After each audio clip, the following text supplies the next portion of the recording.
s'est passé, monsieur? Qu'est-ce qui s'est passé? Il y a 10 ans, la France était frappée par l'un des les plus meurtriers de son histoire. 130 personnes ont perdu la vie et plusieurs centaines de personnes ont été blessées. Voici ce qu'il s'était passé. Tout commence au Stade de France par deux explosions aux alentours de 21h20.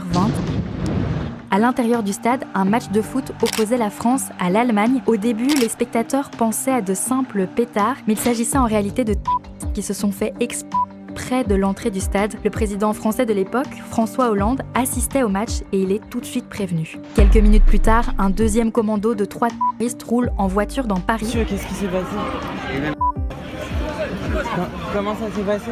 Ils s'arrêteront devant des terrasses de cafés et de restaurants. Il y a quelqu'un qui est arrivé avec une et qui a commencé à tirer sur tout le monde.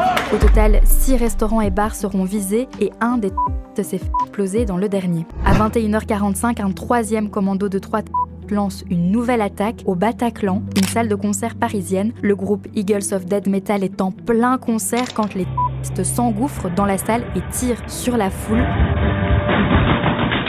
2 des terroristes montent au premier étage et prennent une dizaine de personnes en otage. Ils se cachent dans un couloir et resteront là pendant près de 2 heures. La BRI, la brigade de recherche et d'intervention, tentera de négocier avec les deux.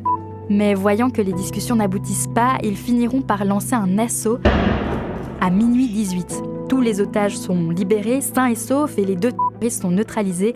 Mais 90 personnes auront perdu la vie dans la salle de spectacle et énormément de personnes seront blessées. Aujourd'hui, il ne reste plus qu'une seule personne vivante de ce commando du 13 novembre 2015. C'est Salah Abdeslam. Tu as sûrement déjà entendu ce nom. Il a été condamné à la perpétuité et est placé à l'isolement sous très haute surveillance dans une prison française. Il est aussi impliqué dans les qui toucheront Bruxelles en mars 2016. 10 ans après, le souvenir de ce vendredi noir est encore bien présent dans les mémoires.